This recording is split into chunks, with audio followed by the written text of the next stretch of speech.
Estamos acostumbrados a ver que algunas personas generalmente del mundo artístico cambian su físico drásticamente y no necesariamente por un proceso de envejecimiento natural, sino que por otras circunstancias. Es curioso ver que en este caso, en el ámbito de la ciencia, un joven tan apuesto como este se convierta en este señor tan alborotado. ¿Qué pasó? ¿Qué fue lo que hizo este man? O sea, ¿fue acaso importante que lo volvió así? ¿O acaso el tipo en realidad estaba loco? ¿O simplemente era su estilo? ¿O era una estrella de la época? Pues para conocer todo eso, ¿cuál fue su obra? Subámonos a los hombros de Max Planck y veamos más allá. Comencemos. Max Planck nace el 23 de abril de 1858 en Kiel, Alemania. Fue un físico y matemático y es considerado el padre de la teoría cuántica. O sea que la verdad es que el tipo sí tenía motivos para estar loco. Todo inició en Berlín, donde realizó sus estudios universitarios y pudo recibir clases de gente bastante grande, como por ejemplo el señor Hermann van Helmholtz, el de la energía de Helmholtz, otra energía con apellido. Que por cierto, si no sabes por qué digo que es energía con apellido, te recomiendo que visites este video.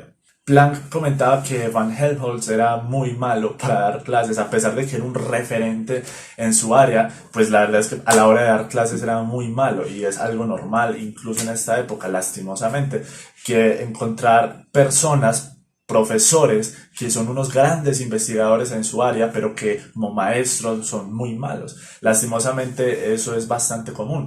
Cosa diferente a lo que sucedía, por ejemplo, con el señor Gustav Kirchhoff, que de hecho también fue profesor de Planck. Planck comentaba que Kirchhoff era muy organizado a la hora de dar sus clases, sus ideas las llevaba muy bien estructuradas, sus discursos, sus lecciones, todo estaba muy bien, pero Planck comentaba que eso lo hacía bastante aburrido, que era bastante monótono. Y es que en realidad ser profesor no es dar información así súper elaborada. En realidad ser un maestro es mucho más que eso, es bastante complicado. Y no solo hay que valorar la labor de un maestro, sino que hay que valorar la persona que es el maestro, porque esa figura de maestro, no solo la labor que se valora, pero la figura del maestro es de mucho valor. Pero a pesar de todo esto, Planck tuvo una gran relación con Van Helmholtz, ese primer profesor malo, que de hecho se la pasaban discutiendo sobre física, trabajaron en la obra de Clausius, otro físico, que digamos que era una obra en la que se enfatizaban los temas de, por ejemplo, la termodinámica, y es que Planck en realidad inició por allí.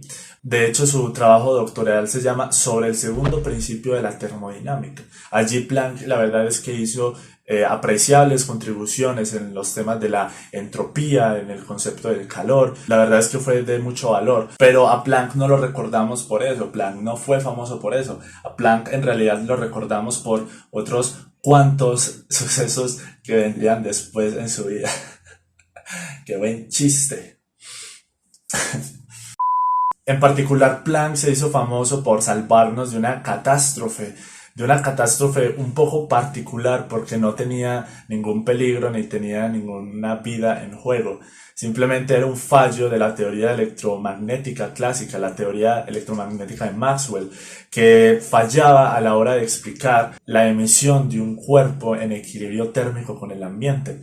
Y es que esta teoría decía que un cuerpo negro ideal en equilibrio térmico debía emitir radiación en todo el espectro de frecuencias, con la relación de a mayor frecuencia, mayor cantidad de energía suministrada. Eso le explica, por ejemplo, la ley de Rayleigh-Jeans, en la que se decía que la energía emitida por un cuerpo en una frecuencia específica era proporcional al cuadrado de esa frecuencia. O sea, que a mayor frecuencia, mayor energía, pero con una relación cuadrática. Eso en realidad no era tan extraño. Es que lo verdaderamente preocupante era que, por ejemplo, a la hora de sumar toda la energía que emitía un cuerpo en todo su espectro, por ejemplo, un cuerpo negro ideal, esa energía era infinita, lo cual claramente es un error porque viola la conservación de energía. Sin embargo, esta ley podía explicar muy bien lo que sucedía en rangos inferiores, en los infrarrojos lo explicaba muy bien, pero conducía a que en el rango visible siempre se estuviera emitiendo,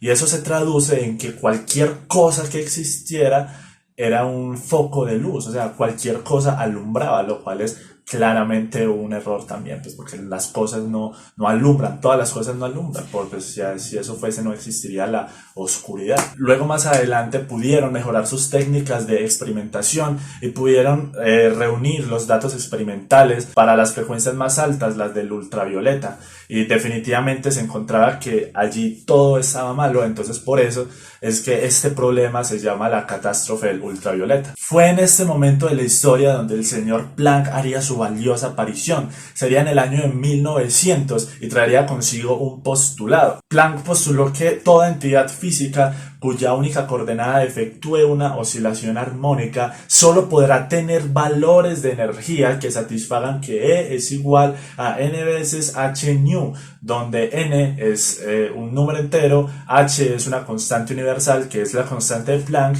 y nu es la frecuencia de la oscilación. Pero, ¿qué significa? Significa que Planck le dio un carácter discreto a la energía. ¿Cómo así que discreto? Discreto es algo que no es continuo. Por ejemplo, supongamos que queremos conocer la altura que está teniendo una pelotita en su recorrido por una rampa. Entonces, en todo momento queremos saber cuál es la altura respecto al suelo. Entonces, para eso simplemente podemos medir esa altura y veremos que puede medirse en cualquier punto. Es decir, esa altura puede tomar cualquier valor desde acá, desde el punto más alto hasta el punto más bajo. O sea, supongamos que el punto más alto son 10 metros. Entonces, y el punto más bajo evidentemente serían 0 metros, que es cuando ya llega. Así que puede tomar cualquier valor de 0 a 10 metros. Eso significa que esa altura, que ese espectro, que ese rango de alturas es continuo porque puede tomar cualquier punto. Supongamos ahora que no queremos lanzar la pelotita por una rampa, sino por unas escaleras. Entonces las cosas cambian porque ya la pelotita no puede estar en cualquier punto. Ya la pelotita solo puede estar en ciertos lugares particulares. Y estos lugares son cada una de las escalas que tiene esta escalera. Y cada escala tiene una altura particular, lo que implica que ya, a diferencia de la rampa, que en la rampa podíamos tener cualquier altura porque era de 0 a 10 metros, a pesar de que quizás esta escalera pueda medir también de 0 a 10 metros, pero digamos que cada escala mide 1 metro. Entonces solo puede estar a los 0 metros, al metro, a los 2 metros, a los 3 metros, a los 4 metros, a los 5 metros. O supongamos que mida medio metro, entonces puede estar a los 0, a los 30 centímetros, al metro y medio, a los 2 metros. La pelotita solo puede tomar esas alturas en su caída. A ver, evidentemente toma también un rango grande de alturas, pero si lo que queremos es mientras está en contacto, mientras se pueda medir, entonces sería cada una de esas escalitas. Eso es una altura discreta, un rango de alturas discretas, en el sentido de que ya no es continua. Por ejemplo, ya la pelotita no puede estar en 1 metro con 12 y luego en 1 metro con 13 y luego en 1 metro con 14. No, ya la pelotita solo puede estar en 1 metro, 2 metros, 3 metros, 4 metros o 1 metro y medio, depende de lo que mida cada escala. Y eso es lo importante, porque aquí estamos con algo fundamental de esa teoría, y es que estamos con una escala fundamental, una medida de una altura fundamental. En ese rango de alturas ya no puede existir una altura más pequeña que esa escala. Por ejemplo, si quisiéramos medir todo el alto de la escalera, cuánto es la altura en el punto máximo, lo que podríamos hacer es simplemente tomar la medida de una de las escalas y sumarlas o multiplicarlas por el número de escalas que hay a lo largo de la escalera. De esa forma podemos discretizar, de esa forma podemos contar, de esa forma podemos cuantizar esa altura que se encuentra, esa altura que puede tomar la pelota a lo largo de su recorrido. De manera similar, Planck propuso que un rayo de luz va a tener unos paquetes de energía, unos paquetes a los que él llamó quantum, que en español sería cuánto. Y esa es la unidad fundamental, en este caso de energía. O sea, ya no estamos hablando de una unidad fundamental de altura, como lo era en el ejemplo de las escaleras, sino que estamos hablando de una unidad fundamental de energía. No puede haber una energía menor a esa unidad fundamental de energía. Y lo impresionante es que esto se aplica para la luz, para la radiación electromagnética, y eso cambia la perspectiva, porque en la teoría clásica se tenía que esa energía era continua. La energía de un rayo de luz puede tomar cualquier rango y que era proporcional al cuadrado de la amplitud y al cuadrado de la frecuencia. En este caso estamos diciendo que la energía solo puede tomar valores específicos que sigan esa fórmula del postulado de Planck, E igual a n veces h nu. Eso quiere decir que es proporcional no al cuadrado de la frecuencia y al cuadrado de la amplitud, es solo proporcional a la frecuencia, lo que lo hace un cambio muy importante. Pero hay una cosa muy particular, y es que Planck no le dio realidad física a esto. Planck solo lo hizo como un método matemático, es decir, Planck dijo como que, papi, vea, yo creo que eso funciona así, nosotros decimos que metió un machetazo ahí, sí o qué, pues algo como que trines, como para que viera, sí o qué. Entonces Planck lo que, pues Planck obviamente muy elaborado todo lo que hizo, pero él hizo fue eso, o sea, una herramienta matemática. Esa idea de cuánto, él lo hizo como una herramienta matemática. Luego sería en 1905 donde don Alberto diría como que, vea, Cucho, vea, esa cosita matemática que había hecho el señor Planck en realidad existe y es una cosa física, es una entidad física. O sea, ya no era algo matemático que había utilizado para agrupar esa energía, sino que en realidad era físico. El quantum era físico, el cuánto existía. Posteriormente lo llamaríamos fotón, pero para esa época se llamaba cuánto. Sería luego en 1901 donde el señor Planck